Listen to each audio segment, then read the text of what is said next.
Excellent. Good. I'm sorry about that. Made you all think that we might have been in Australia. We can't go to Australia at the moment, sadly.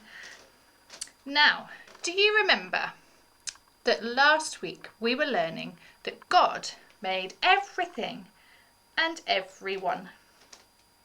Now, I wonder if you can remember what God said once he had made each new thing. Can you remember what he said when he made the water and the animals?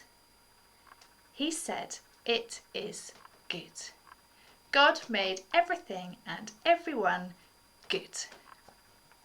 Now, do you remember our banner that we did a while back? These were the first two pictures that we had. And we had that God made everything, and he made Adam and Eve. And they were very happy in the garden with God as their king. But they chose to do the one thing that God had told them not to do.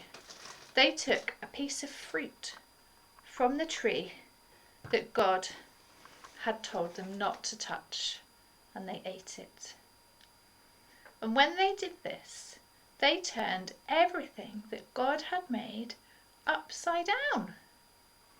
Now, being upside down isn't great, is it? I've got a box of toys here. It's the right way up. If I turn this box of toys upside down, they all fall out. And I've got to go and pick up all the mess and put them back in the box. I've got a cup of water. Well, there's no water in it actually. I've got a cup that would normally have water in it. If I turn this upside down, I've then got to clear up all the mess. Now, don't try that one at home unless you're washing up or you're in the bath. When Adam and Eve chose to do things their own way, they were sent out of the beautiful garden that God had made, and he put up a big keep out sign. They could not be with him anymore.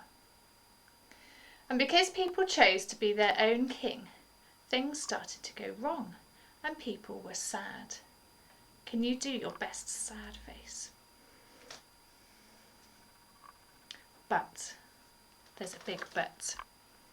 A long time after this happened, after all of these stories in the Bible that we read in the Old Testament and more that's not recorded in the Bible, a very special baby was born in Bethlehem in a manger. Who was that? It was Jesus. Jesus is God's son, and Jesus, he lived the perfect life. But some people didn't like him, and he ended up dying on a cross. Because we have ignored God, we can't be friends with God. But when Jesus died and then came back to life, the big keep out sign was torn in two, which meant that we could then be friends with God. So God has taken what we have made upside down, all the mess, and he's made it the right side up again with Jesus.